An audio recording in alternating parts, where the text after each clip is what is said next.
The Slave Auction by Francis Harper, 1825 to 1911. The sale began. Young girls were there, defenseless in their wretchedness, whose stifled sobs of deep despair revealed their anguish and distress. And mothers stood with streaming eyes and saw their dearest children sold. Unheeded rose their bitter cries, while tyrants bartered them for gold. And woman with her love and true, for these in sable forms made well, gazed on the husband of her youth with anguish none may paint or tell. And men whose sole crime was their hue, the impress of their Maker's hand, and frail and shrinking children too, were gathered in that mournful band. Ye who have laid your love to rest, and wept above their lifeless clay, know not the anguish of that breast, whose loved are rudely torn away. Ye may not know how desolate are bosoms rudely forced apart, and how a dull and heavy weight will press the life drops from the heart. Okay, this poem is by Francis Harper. Frances Ellen Watkins Harper. She came from Baltimore in Maryland, and she was an abolitionist. She was for the abolition of slavery. She was a suffragette. She was a poet. She campaigned against the drinking of alcohol, and she was a teacher and a public speaker. She was also one of the first American women ever to be published in the United States. So this poem, what's it about? Well, the idea is very clear. It's describing the slave auction. It's describing how the people being auctioned feel. It's talking about the excruciating pain of being separated from your loved ones, being sold, and people bidding for you. And it's really a very, very sad and unfortunate story. So the sale began. They started auctioning the slaves. Young girls were there, defenseless in their wretchedness. So they were selling young girls. They don't have any defense. There's nothing they can do to defend themselves.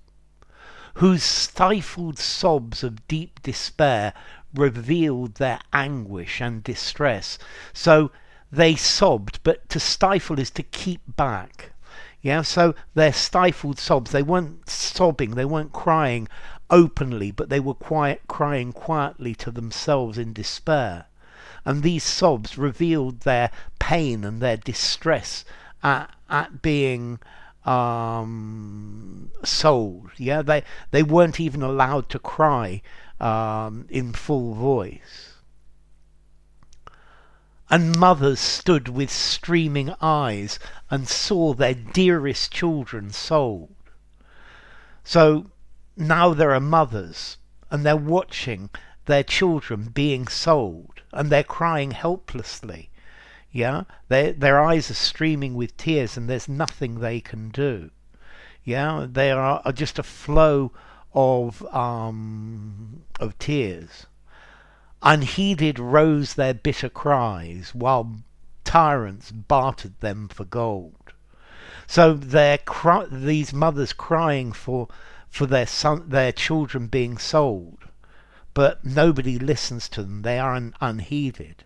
While white men are bartering them, are buying them, are talking about the price, are buying their children for gold, for money. And woman, with her love and truth, for these in sable forms may dwell. So here we have a woman who is with her, loves her husband, gazed on the husband of her youth, with anguish none may paint or tell. So there's a woman here, and her heart is heavy, but her partner, her husband, is being sold, and nobody can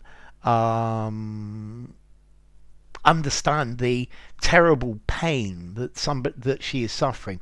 Nobody can describe the anguish which she feels where she's where she's watching her husband being sold, yeah, because she loves him, and she remains true to him no matter what happens, because love and truth are two infinites, two eternal feelings that are permitted to dwell, are permitted to live in black people, in sable forms. Yeah. Okay, sable means black, so these are feelings that black people may have, but there's no fight against it. And the men whose sole crime was their hue, the impress of their maker's hand. Okay, so men whose only crime was their colour, the only thing that they'd done wrong was their colour. The only thing that they'd done wrong was black, and their freedom was dependent on the skin of their colour. But it's God who decided to make them black, and therefore the slavers are fighting against the hand of God. And frail and shrinking children too were gathered in that mournful band. So there were frightened, pathetic children also in that group. Ye who have laid your love to rest and wept above the lifeless clay. So even if you have experience of death, and you know what it's like to bury people you've loved, you don't know the anguish, the pain in the heart of someone whose loved ones are torn away from them, are ripped away from them. Ye may not know how desolate our bosoms rudely forced apart. So you don't know the desolation of being separated and not being able to do anything about it, and how a dull and heavy weight will press the life drops from the heart. And unless this has happened to you, you cannot know how this just takes the life out of you. It removes all feeling of life. So enough. If you enjoyed the video, give it a rating, subscribe to my channel, and I will see you soon. Bye for now. The Slave Auction by Francis Harper.